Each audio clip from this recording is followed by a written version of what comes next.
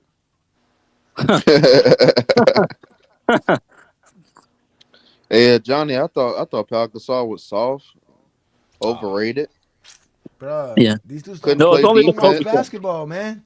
It's the Kobe You remember fans I that told try to you. gaslight Pau Gasol. That's You what they remember do. remember I told you your eyes could only see what your mind can comprehend. But the thing is, but Powell was in Memphis cooking. He Powell was. didn't No, they just come said to he the ain't do Lakers and enough. They be said he ain't go to the playoffs enough he I did, without know they, Coach. but he didn't but you have the got to team. remember he went Shane to Battier and Mike Memphis. Miller, yeah. He went to Memphis as they were building. He was the one that got them to their first playoff berth.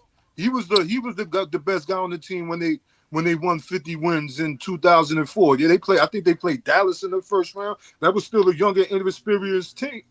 You know what I'm saying? Like, Yeah. especially with him, he was drafted in 2001.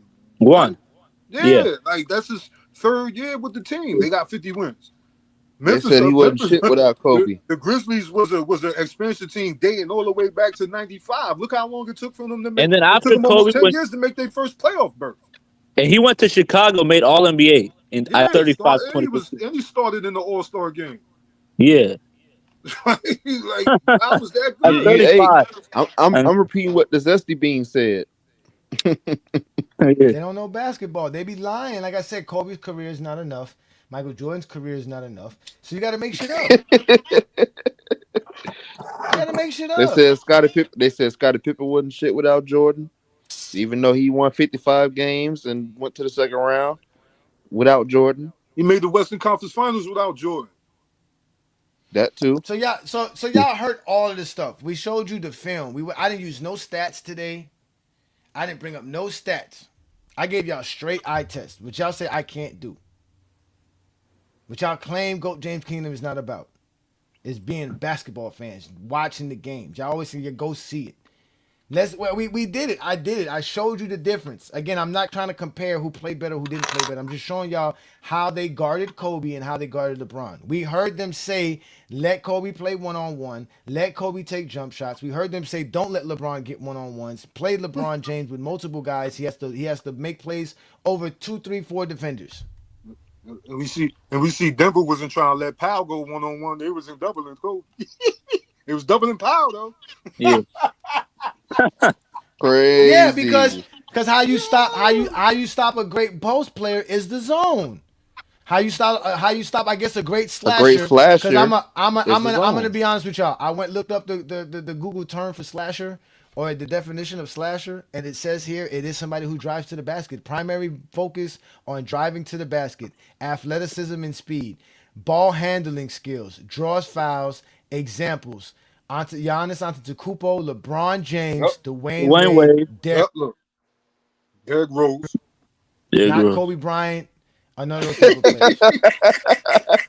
It got Jordan on there too. So yeah, I was wrong. I was wrong. A slasher is somebody who dribbles to the basket and drives it. I thought a slasher was somebody who like a cutter, like a No. No, you said he wasn't an elite slasher. Yeah. No, he's not. So again, I got the examples of driving to the basket, athleticism, finishing, drawing slasher fouls, drive. And here goes another one. Here goes another key. Not always elite shooters. Yeah, like Giannis, LeBron. Famous examples: Dwayne Wade, Michael Jordan, Derrick Rose, Dominique Wilkins. Other players like Iverson, Kyrie Irving, De'Aaron Fox are also known for their slashing abilities. Derrick Rose, Grant Hill, and all of those guys were so I was great wrong, off the dribble. So there you go, Vince. You can take that. Here goes another one y'all got. Y'all got a couple of things that I said wrong. I still want to know if I did say Cartwright was drafted. I doubt it. As bad as he wanted to say you was wrong, he ain't go. Everybody wanted to say that we wrong. They don't never pull up what we said. They always talk about, you got to go back. I don't know. It was 2 months ago. So what you bringing it up for? Like, come on, man. Like, I want just the one. What's his name? Try to do that. What's his name? Try to do that with me. Young Miami. Because you know Yeah. sometimes they get you so heated that I be like I snap a lot. I always snap because I be like, damn, like I just want to get my take out, so I try to get it out as fast as I can. And sometimes I misspeak. You know what I'm saying, like I basically misspoke. And one of the times is when I was trying to explain to him why Wilt Chamberlain didn't have such great numbers in the finals, and I was trying to explain to him how he made the majority of his finals at the tail end of his career, and that's when he decided not to shoot the basketball. So that's why his finals numbers are different than his regular season numbers, because when he went to the finals, I believe 6 times, 5 of them were after 1967. So you know what I'm saying? I know he went to the 67 NBA finals. So but me talking to him and saying that Wilt Chamberlain didn't make the finals in his 60s, that's not what I want to say. I was trying to say Wilt Chamberlain didn't make the finals in his prime in his 60s. But trying to say it in the haste manner, I didn't get the chance to say prime. He took that and tried to clip it and say that I didn't know that Wilt Chamberlain made the finals in the 60s. And that's how they tried. That's what the TikTokers try to do. That's what Sports Fluent tried to do with Sharon Wright telling us that he played the Bulls in '96, and supposedly 3 days later Jordan came back and he was like, that's all a lie. When in reality, the story is a true story. He just got the dates mixed up. You understand what I'm trying to say? Like that's how they want to have an argument. They can't really have an argument. They're not trying to argue your actual take. They're trying to find little errors that you do, which is anything. That's like finding somebody who spelled something wrong in an essay, and you're like, oh, this whole essay is horrible because you put TEH instead of THE for the. And then guess what? They're gonna say LeBron's career wasn't good because of 2011. That's what they say. It doesn't matter. They're 2011 was an stupid. overachievement. They're dumbasses. 2011 was an overachievement. No matter what they say, they Who said overachieved in it? 2011. Who said it? No role Herm, you players. back? Herm, you back? Yeah. But who said it? Herm, tell them about Thursday, Herm. Oh man, Thursday, man. I guess we gonna do it on King Row platform. So all y'all tune in. That's in the chat. Me and Ajani doing a debate. Intangibles versus stats, basically. Ajani told me last week that that intangibles, is not needed in basketball. So I just want to disprove him on that, man. So we gonna cook. I think it's gonna be a solid debate, to be real. Me and this nigga always got good debates. So y'all. Hey Johnny, I'm Hey, Herm, you think Ro gonna let y'all speak? Nah, he got to, cause it's just between me and him. Hey Johnny. Hey man, a lot of shit. Hey, I can hear Rome jumping in between both of you and I speaking and be like, yo, no, that ain't accurate. Hey Johnny. Man, this shit Hey Johnny, crazy, I give you your credit a little bit for trying to stay in that paint with me. I thought you was gonna kick me or something, be one of those. In the paint, nigga, I told you like call Anthony Towns, nigga, I'm DeMarcus Cousins, nigga. Look. Yeah, I know if I had to kiss the ISO with you like Michael Jordan and John Starks. But I give you credit for trying. You feel me? Trying. You might cause like when it comes to LeBron fans, you got you feel me? I be handling them. I be handling LeBron fans, so that's what I'm used to. Oh my god! You feel me? But I give you credit though. You ain't kick me, bro. I give you credit, bro. You ain't kick me out. You kicked me a few times. This is another thing too. This is another thing that y'all gotta understand, which is why I explained like why Herm understands this. When there's a debate, bro, you don't get to cut people off. There's a time. Everybody gets a time to speak. You don't get 5 minutes soliloquies in a debate. So that's why they can't handle it, Herm. That's why they'll get cooked in a debate. That's why they don't like to have a debate. That's why Viz wants to come up here and find ways to argue with us while he spends times at home waiting for a Friday night or a Saturday night or a Sunday afternoon to argue instead of just setting up a debate where it's going to be equal opportunity to speak. Where everybody's going to get their chance to say what they got to say. Without no hesitation. I would officially give anybody an official debate. But if y'all pop up here and just be calling up and I got a panel of people up here, nah, we're not having a debate. If you really want a debate, tell me about it. We'll set it up. You'll get your time. I'll give everybody 5 minutes to my 2 minutes, bro. Just to give y'all some fair advantage. Because y'all need it. Even raw like that. What? I don't want to be raw like that, to be honest with you. I don't like being raw like that. But like, trust me, I am him, bro. Trust me, Johnny, I am Johnny, him. Johnny, just one thing. I just want you to just stand on this. Can you take back the thing of you saying just so I could just hope like, bro, motherfucker, come on, because you can't be. Can you take back what you said about Michael Jordan being a bad mid-range shooter? Can you take that back? And Nah, just bro. stand on. Come on, Adrian. You They, know, come hey, on, bro. Johnny, You they know, really think you you trolling about that. trolling. You You standing know, on you that, trolling. son. You know, you trying to stir that powder up or something like that. Come on, bro. Be for real, bro. You live How through that about shit. You this? seen this How shit, about bro. this? Come How on, bro. about this? How about we do this? How about we do this? Let's do this. You said 91 and 92 season, right? Jordan shot 51% from mid range. Yeah, 51%. Okay, so are you comfortable setting up next Friday's show where you buy whatever game you find and that you watch? I don't know if you're gonna take your time to watch the game or not. You don't have to watch the game or not, but get us a full game because we could watch full games from the 90s without getting clipped, right? Because especially if it's not the finals, we're good if it's not the finals or NBC games. So let's find some 91 or 92 full regular season Chicago Bulls games and let's watch this Michael Jordan mid-range jump shot that you say existed in 91 and 92. You cool with that, SFM? Yeah.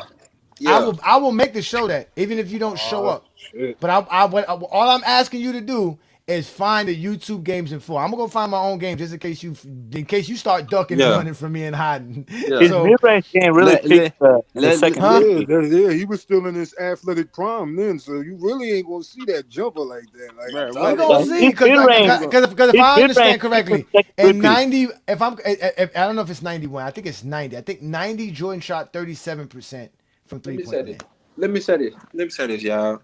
We could talk about Michael all day, but me I love this personally, the Michael. greatest player I have ever seen in my life and ever graced the NBA hardwood floor is Kobe Bean, motherfucking Bryant. Nope, I have no, it's not not. It's seen LeBron. nobody Oh No, my no, badder that's than LeBron. God, LeBron Kobe That's James. Bryant LeBron. in my It is life, nigga. LeBron. And I'ma That's No, it's stand not. on undisputed. it, So nigga. The baddest you niggas don't to know what ever you're lace watching. it up You don't on know what lace you're it up watching. and step on the NBA You don't know what hardwood you're floor. watching. It's Kobe You don't know Bean what you're Bryant. watching. You don't know what you're delusional watching. man. That's Yeah, LeBron. you can have You his know, that's a opinion. great point, Yes, Ishmael. LeBron. The Dallas Mavericks did play a zone against Shaq a little bit too as well in the 2006 finals. They really did. That's why they let Dwayne Wade go off. They was like let Dwayne Wade shoot jumpers. Yeah, they And was Yeah. gonna Dwayne let Wade Shaq and Dwayne dominate. Wade was making his shots and Yeah. they were really giving the Magic some trouble because now Peace. you had to guard Dwayne Wade and then deal with Shaq and Dwayne Wade was dribbling past everybody and then getting to the free throw line. When the zone first dropped in 2002, the Mm-hmm. only guard that was a scorer at a high score, scoring on a high level, that was shooting efficient when the zone first dropped was Kobe Bryant. Oh No, my it God. wasn't. All them No, it other No, he wasn't. niggas was No, wasn't. it struggling. wasn't. No. That was No, We it not go wasn't. shooting look at efficient. Let's go No, it look at wasn't. Tracy McGrady, a field goal percentage 2002. Go look at Allen Iverson. Go look Oh Yeah, at they my Vince all Carter. shot God. below All fifty these Yo, niggas, percent. nigga. SFM They is all yo, shot 50 SFM, below can you fifty please percent. SFM, I have a lot more respect for you, bro, if you just made Kobe your GOAT, bro. Just make him your GOAT, bro. Over Just make him your Jordan. GOAT. Yeah. Yeah, because you Yes, just make him your GOAT, bro. yeah, Just because make him when your you He GOAT. saying loves all Kobe. this crazy shit, like and then the crazy shit, you saying in the time where he played with Shaq, Iverson and T Mac didn't play with Shaq. If you playing with somebody that's your Nobody elevated game, you should be cares. shooting a higher percentage. Yo, No, Nobody that okay, man. hold No, on, you wait. cares. can't say nobody Hold on, cares. wait. All right, Nobody No, cares. They nobody would have care. All right, lost here with we go. Shaq. They Here we would have go. lost with Shaq just In no, like they Philly would lost not with have. 2002, Shaq, No, they nigga. would hold on, not wait. have. In That's a lie. 2000, hold No, on, wait. In no. 2002, in Allen Iverson can't 2002. guard nobody. Hold on, wait. In Neither can Kobe. 2002, hey, Yeah, listen, exactly. guys. Listen, guys, I'm talking. In 2002, Kobe Bryant shot 65% at the rim. We talked about that before, but he shot 41% from mid range. Tracy McGrady shot 37% from mid range and 62% at the basket, or Yeah, 61% at the big basket. dog Kobe Bean, nigga. Big dog Kobe Bean, nigga. And three, oh, wait, though, in 3-pointers though, above the break 3-pointers, Tracy McGrady shot 37%. Kobe shot 25%. That's Damn. cool. Then Kobe beat him 2 out of 3. Corner 3-pointers, Tracy shot 38%. Kobe shot 10%. So Oh, that sounds Damn. like a weakness. That's Ugh, he cool. can't Yeah. shoot it. Sounds Kobe. Ugh. like you can't shoot yeah, threes, man. Kobe That's was yeah, cool. no Sounds like What Kobe was the Kobe Kobe only Gardner. assist? hold on wait in 2002 Kobe only took 10 corner 3-pointers. Kobe ain't sitting in no Ugh. corner. Kobe's not in the Scared. corner. I He thought only took Mamba 10. He's mentality. not in the Ooh, corner. 10. Now That's Tracy I nice. think only I'm took Tracy took 21. Tracy took 21, but he made 8 of 21. But Tracy McGrady shot 256 3-pointers above the break. Okay, so that's outside of but he shot that at 37%. That's really good. Kobe shot 123 pointers above the break. So Kobe didn't take that much 3-pointers in general this season. Come But he on was now, bro. definitely he was more efficient than Tracy McGrady though in 02 though. Come on, bro. Come on, bro. Yeah, Hey, and, hey, hey, let me say he something. and Let me say playing with something. Hey, Shaq. Johnny. Hey, Johnny. Hey, Johnny. Hey, Johnny. Hey, Tracy got all this to say in the media with Gil, but your buddy need to explain how he got why he ain't never get out the first round. How him and y'all mean was getting out the first round in the Here comes Rockies. more Yeah, irrelevant shit. And wait, hold on. no. So Kobe is so good that he got to get compared to T Mac. You don't Man, want to compare him to no. LeBron. T Mac trying to put himself on. Let me say this. All Let me right, say this bro. real quick. Let me say this real quick. How did T Mac not get out the first Let round me. if he was on the 2013 Spurs? So you could just kill that argument now. Nigga, what? Nigga, do we even remember him playing a game? Yeah, but he was on the team, so he got out the first That's round. nasty, one boy. That's nasty word. He got out the first round. Next Nigga, conversation. do we even remember him playing a game, nigga? We do. Do you remember him not being on the 2013 Nigga, Spurs? that's nasty word. Yeah, Nigga, that's nasty word. That's nasty word. He didn't even play a game. That is nasty. But he got out the first round. That's nasty word. We can't even go to 2013 to find any stats. Now you talked about the series, right? Okay. He didn't play the whole season either. He didn't play the whole season. He didn't play not one game in that season. So that's what I'm saying. What happened in what happened in the 2005 series against? Nasty word, brother. What happened with No, but that don't. Wait, one Dallas? boy. It really don't matter if he got out the first round. Tracy McGrady really didn't have a team to get out the first round. Tracy McGrady was making the playoffs with a lot of. Yeah, he ain't has Shaq or Pau Gasol. Yeah, he ain't have exactly, none man. He's Shaq and Pau He didn't have Gasol. Shaq, the best player in the world. Listen, he had Shaq's Kevin. the best He in the had world. Kelvin Kalo and Michael Doliak. Look,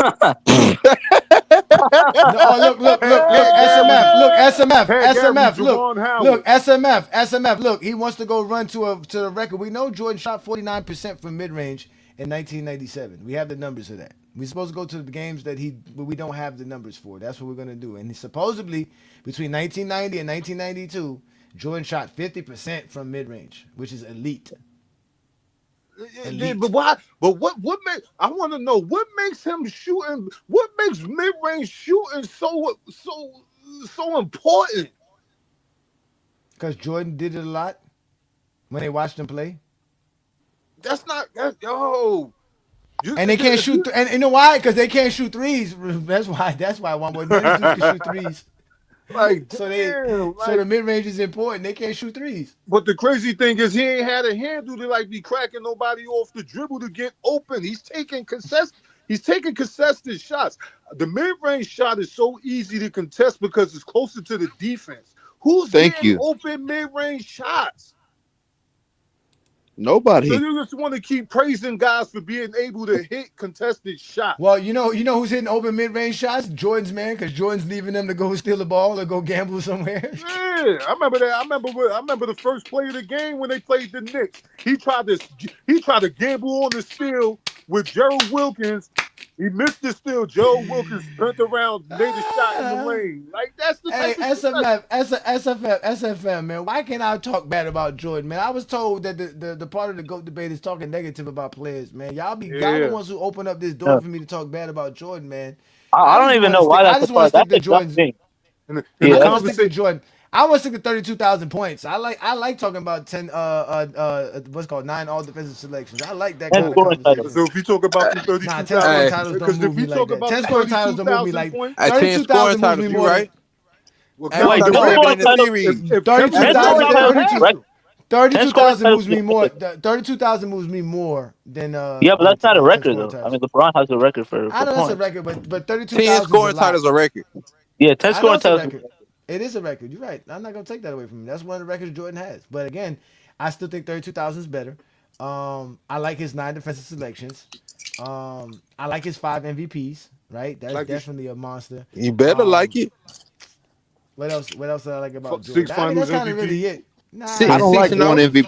Hey, 30 points per game. 30 points per game. Hold on. He could have 4 finals MVPs. And hold on. Hey, Johnny, you forgot to say defensive player of the year.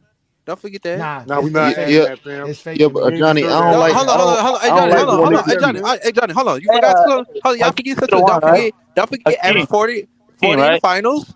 Average 40 I don't like one MVP. That's all right. That's okay. Jerry West I don't like that. one MVP. Rick Barry did that. That's not that. 20 years and you got one MVP. Thank you. Kobe got one MVP in 20 years. Yeah, that's your GOAT though. We know what that for. That's media. You're not making excuses. Kobe played in a tougher era. That's media, baby. LeBron. Mike's not winning 5. Mike's not winning 5 MVPs. LeBron's not winning 5 MVPs in the era with Kobe, LeBron, Duncan, and Shaq.